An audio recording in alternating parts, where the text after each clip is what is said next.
Oh, Instagram is back with these prompts again, but welcome, guys. Oh my. Okay. Welcome, welcome, welcome. Hey, Trav.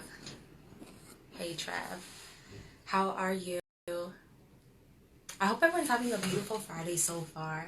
I am back with another Storytime with Stef, and I thought long and hard about what to talk about today, and I have the perfect story. It is about why it's important to get things in writing. Now, I know that everyone tuning in is coming from different backgrounds, different spaces. Some people are going to be business owners, some people are going to be employees, but honestly, getting things in writing I'm amazing. How are you, Trav? How are you? I actually thought about you this morning. Yeah, so I hope you're doing great. I saw your picture. I saw your picture that you had posted, and yeah, that's what made me think of you. But yes, so Storytime with Steph, I want to share with you guys just an experience that I had that made it so clear to me that getting things in writing is not just, something people say is a good idea. Like, you actually really should do it. So this story actually starts back when I had first graduated from my undergrad, and I was working, and I'm not going to mention names or anything like that, but I was working at this center, and I had just started. Now, when I tell you I had started about a week or 2 weeks before my supervisor came to me, and she said, hey, there's somebody who needs some support in a project that they're working on.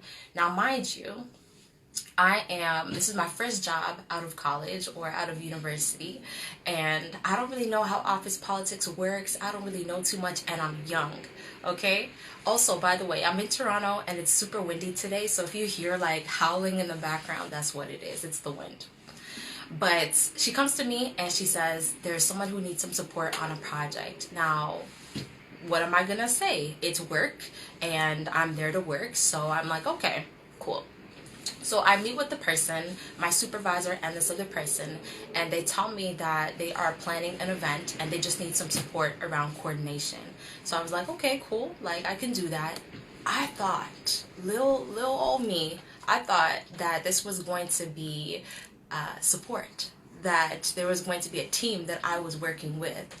But as the weeks and the months unfolded, I actually realized that I was the only person pretty much putting together this event.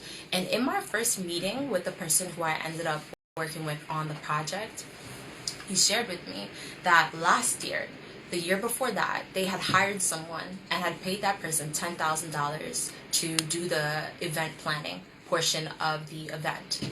And they weren't going to do that again this year.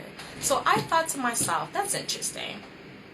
They hired someone last year to do what they're asking me to do.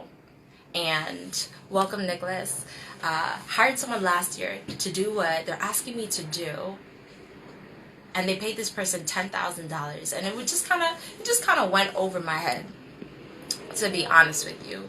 And so as the weeks continue, I recognized there was no one else working on this project, really. And I was part-time at the time. So I was working, I believe, from 9 to 12 or 9 to 1. And then after that, I would head home. And so because of this project, I pretty much just continued working throughout the day, and I would keep track of my hours with timesheets. And so I was doing everything for this event. When I tell you everything, I mean everything. So I was coordinating with the hotel.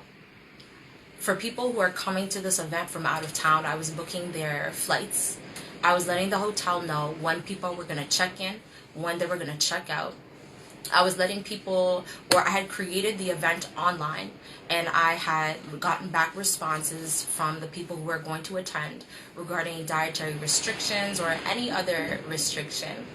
And I was just coordinating everything. I had spoken with the presenters, found out what they needed for their presentation, coordinated with the audio-visual company, found out what we were going to need. I was pretty much the event planner, the flight attendant, the dietary specialist. Like, I was doing everything. So by the time everything was all said and done, the event went really, really well, really, really smoothly. But if I really think about it, the work that I did was probably worth anywhere in the neighborhood of $30,000 on top of the salary that I was being paid at the time. So that was year one. Okay, now year two rolls around and this very same event pops back up. And they say to me, hey, the expectation is just kind of like Stephanie is going to come in and she's going to support with this project. And this time in year two, I was now working full time at this center. So I'm working full time, which means I have additional responsibilities. And again, the expectation is just that I'm going to also be planning and working on this event. And so as I'm doing that, my hours are crazy long at this point. And I was busing at the time. I was taking transit to get to work. And some days when it was crazy traffic, it would take me 2 hours to get to work. So 2 hours of commuting to get to work. I have my full-time job now, as well as this expectation to be working on this event. And my supervisor comes to me one day and she says, hey, for this event, just keep track of your hours like you did the first time with timesheets. And so I was like, okay.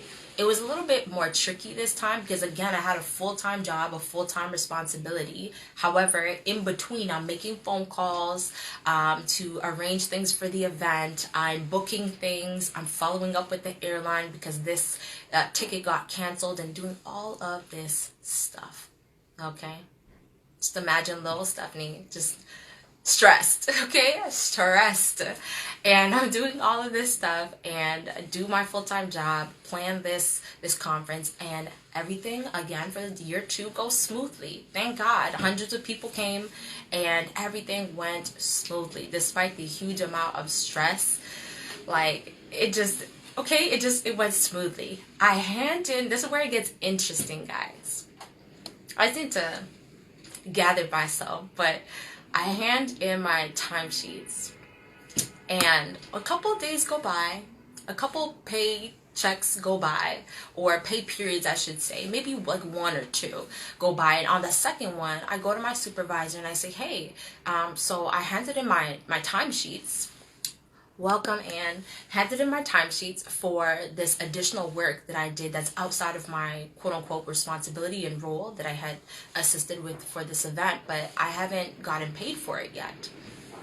And my manager or my supervisor says to me, well, actually, I'll get back to you on that.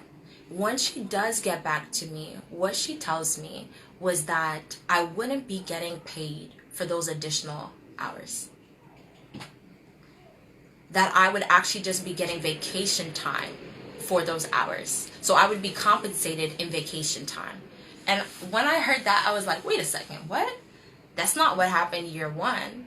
And that's definitely not what I was expecting to happen for year two based off of what I was told. That I would hand in my timesheets that would account for any additional work I had done on this project, and then I would get paid for it. And so that was when I learned the hard way. Getting things in writing is not just, again, a good idea for some people. No, you need to do this all the time. All the time.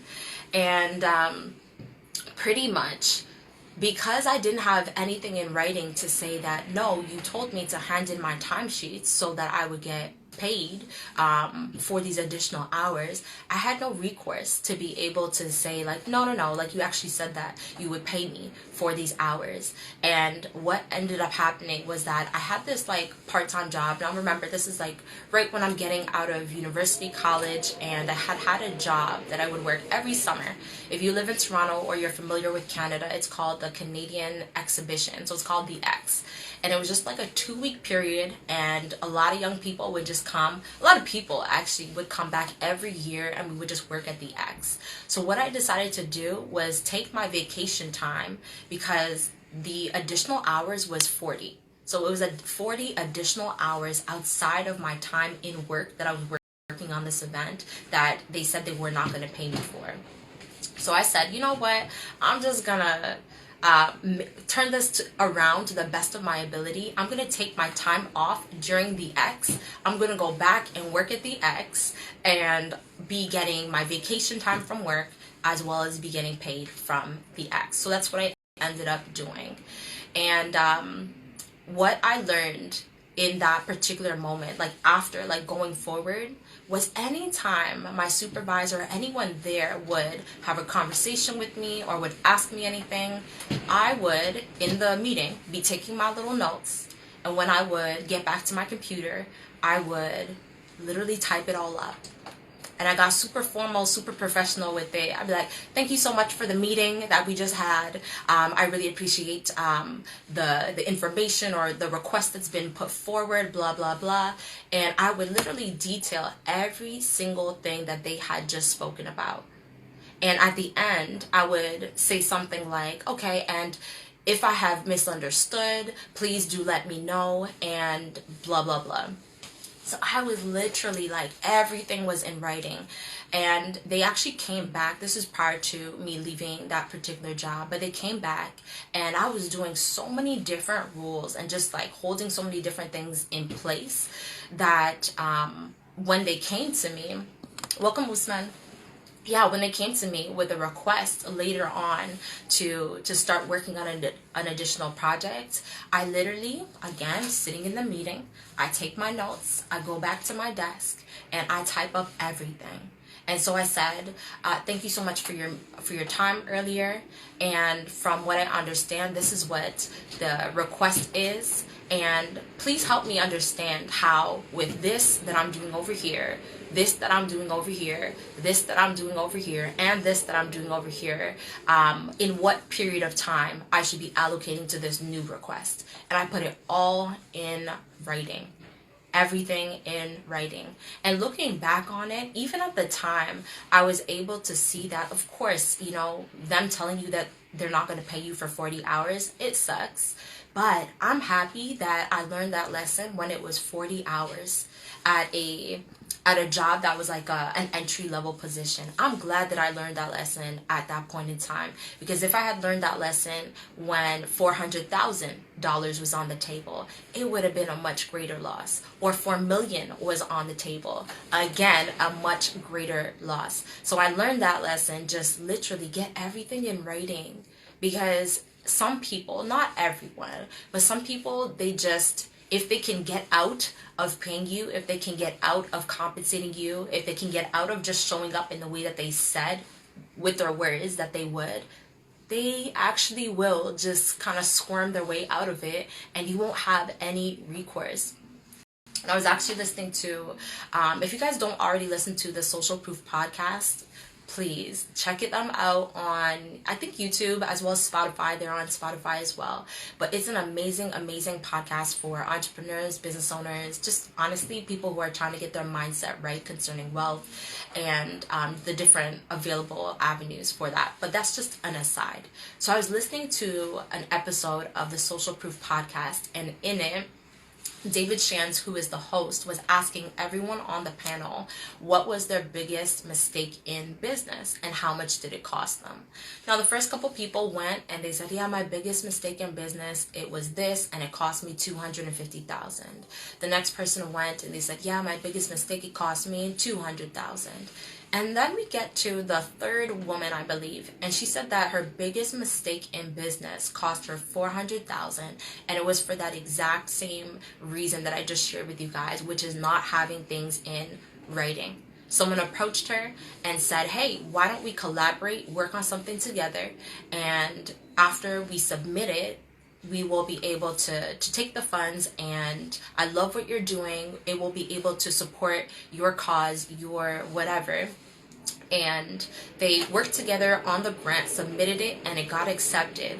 When she called him to congratulate them, okay, because they worked together on it, he literally said, don't ever call me again. Don't ever call me again. And she approached the people who awarded the funds, but it was awarded to his company. So she calls them or contacts them at some point and explains the situation. And they said, okay, so what proof or what evidence do you have that you guys had made this agreement? And she didn't have a thing. So it cost her $400,000. So me, back in the day, I think this was 2018, Yeah. I learned that lesson. 40 hours of work that they did not pay me for, but they compensated me with vacation time. And again, I just made the best of it by working at another place to make sure I was getting paid during that time. But yes, getting things in writing, so important. So for those of you who are on the live right now, just let me know if that's ever been a situation that you've encountered or anything like that. But yeah, that was the story that I felt like I should share today, because I literally sat for a while and I was like, what should I talk about on Storytime and stuff for today? But that was the story. That was the time that I learned how important it was to get things in writing, regardless of whether you've already had this particular exchange with someone before and things turned out smoothly or not. Just cover all your bases, get things in writing. It will serve you in the long run. It will definitely serve you in the long run. But yeah, let me know if that's ever happened to you. Oh no, it changed my eye color. Yo, these filters, also, please let me know if you guys know of a filter that's natural looking. I like filters for the fact that they like smooth out your skin tone, but I don't need it like changing my eye color. So let me know if you know of a filter that's like natural-ish. Natural-ish. Yes, documents are better. Words are like a favor. Absolutely. And of course, like, this is not for every single context. This is not like you're making plans with your friend. You're like, oh, can I get that in writing? That's not necessarily what I'm speaking about. I just mean like when you have an agreement, or you're working on a project, or if there's something outside of the ordinary within your job structure, get that in writing. Even if it's just to be able to go back, let's say a couple months down the line, and to be able to say, yeah, we are used to trusting people's words, or at least I am. I can't speak for everyone. I know that there's some people who they actually don't trust anybody, what anybody says, but I was trusting. And like, I don't know if you were on the live at the time, but I was saying that I had I planned that first event, and the first year I got paid. I was working part-time. I would just keep track of my time outside of that I was working on the event. And then year 2, when I was working full-time, I just pretty much kept track of my hours that I was working additionally and submitted it. And then that's when they told me, actually, no, you're not getting paid for that. You're getting vacation. And I was like, what?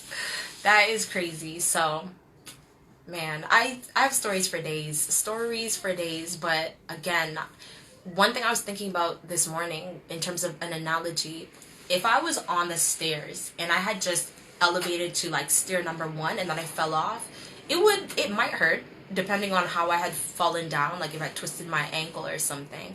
But if I get up to like level 15 and then I fall down the stairs, it hurts so much more. So again, looking back on it, I'm like, yeah, man, they did me kind of dirty. They did.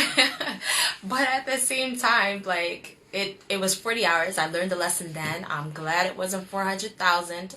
I'm glad it wasn't 4 million. I'm glad it wasn't 400 million. Because then it would have just been a greater loss. But again, yes, used to trusting people's words these days. And in some contexts, we will be able to just trust that what people say they will do, they will abide by. But sometimes you just don't know. And I don't even blame my supervisor in that particular moment. She's representing a company's interest, and if they can get out of paying me for something, why would they pay me when they could just give me some time off? Right? So,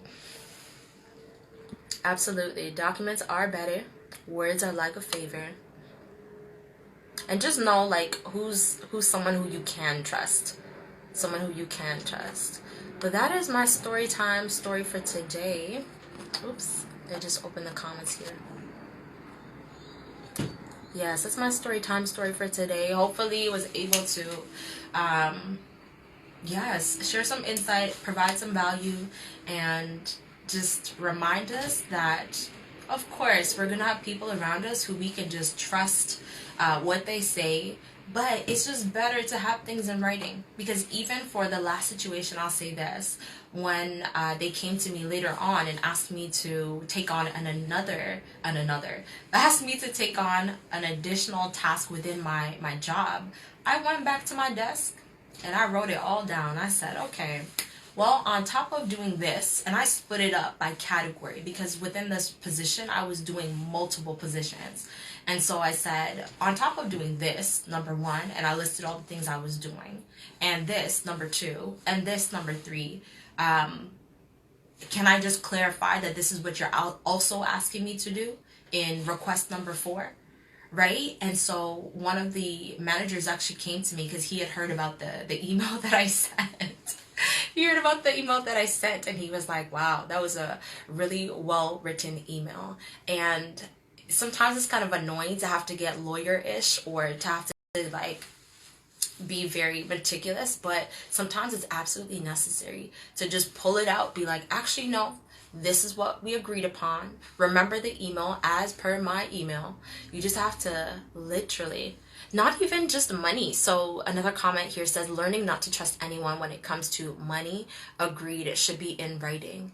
And I've learned a lot of lessons when it comes to money, but I think it even extends further than just money, because again, to my second experience there, it wasn't even necessarily about money. It was more so what they were asking me to do, and they just thought because we had a conversation, it's just gonna be accepted and it's just gonna continue. And I had to let them know, you guys are making an unreasonable request. Now that you see everything in writing, is that still what you're asking me to do?